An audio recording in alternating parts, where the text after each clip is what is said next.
please come to the mic and ask the question. Good evening, sir. I'm a lecturer by profession and also a research scholar in Islam and comparative studies. May I know your name, please? I'm Nilima.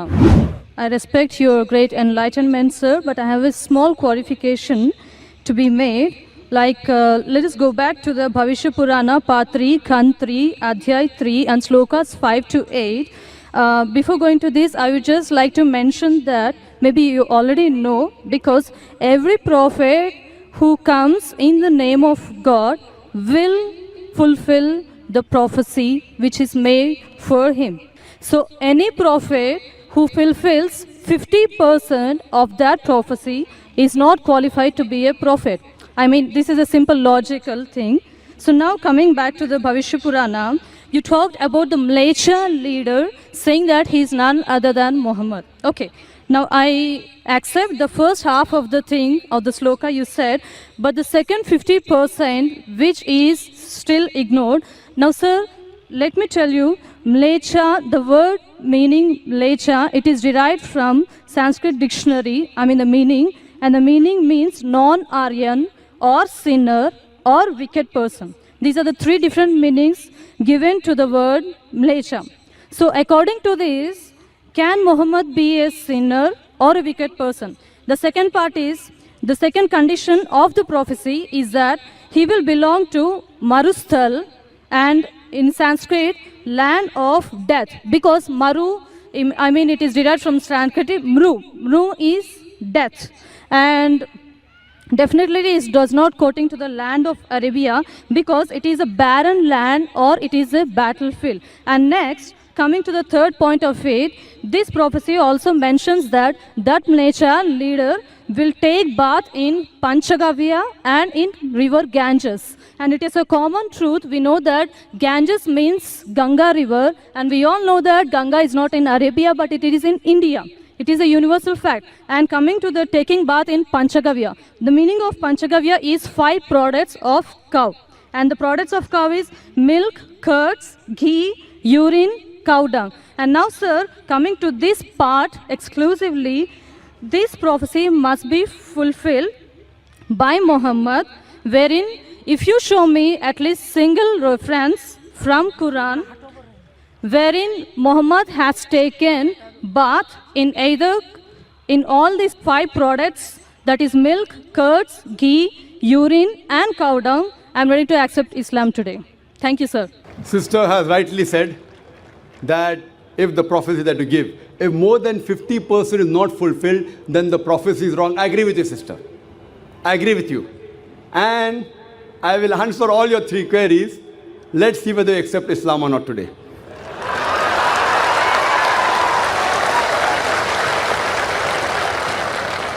That's a different thing, that you may not agree with the truth. I will speak to you. I agree with you. Mlecha, I agree with you, all your 3 definitions. Mlecha, one of the meaning is non-Aryan, meaning a foreigner. One of the meaning is sinner, one is a wicked person. That's the reason, like the Hindus, they call the Muslims as Mlecha. When they say that, they mean actually wicked and sinner. But the other meaning is also foreigner.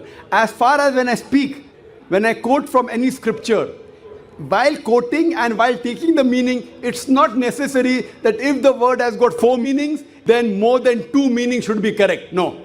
Even if one is correct, the meaning is right. For example, the Quran says that don't have pig. Today, if you open the dictionary, one of the slang meanings for pig is a cop, means a policeman. So one meaning is pig, the other meaning is a policeman. But naturally, the Quran and the Bible, when the Bible says in the book of Leviticus, chapter number 11, verse number 7 and 8, in the book of Deuteronomy, chapter number 14, verse number 8, and the book of Isaiah, chapter number 65, verse number 2 and 5, when it says don't have pig, it doesn't mean don't have a policeman. If you are a student of comparative religion, if there are 10 meanings, even if one is correct, you have to choose the right one. 2 may be correct, 3 may be correct, all 10 may be correct. But even if one is correct out of 10, it can fulfill the prophecy. So here I agree with you, sister. Mlecha does mean non-Aryan. To Indian, it will be a foreigner.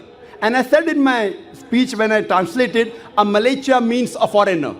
Now you want to go in the wrong way and say Malaysia means wicked here, that is a misunderstanding, sister. If you say the Bible says and the Quran says don't have a policeman, that means you're not a student of comparative religion, you are a novice. If any one of the meanings fulfill the prophecy, one more thing, if there's a doubt, there are 10 points I mentioned, all the others can't be refuted. Your second meaning, marustal. One of the marustal I do agree, mar means death, but the other meaning of marustal in Sanskrit is a sandy track. You go back to the dictionary today and open. In our Islamic Research Foundation, we have a Sanskrit dictionary also, sister. I am a student of comparative religion. I do agree, one is a place of death, the other is a sandy track. So why are you taking the wrong meaning?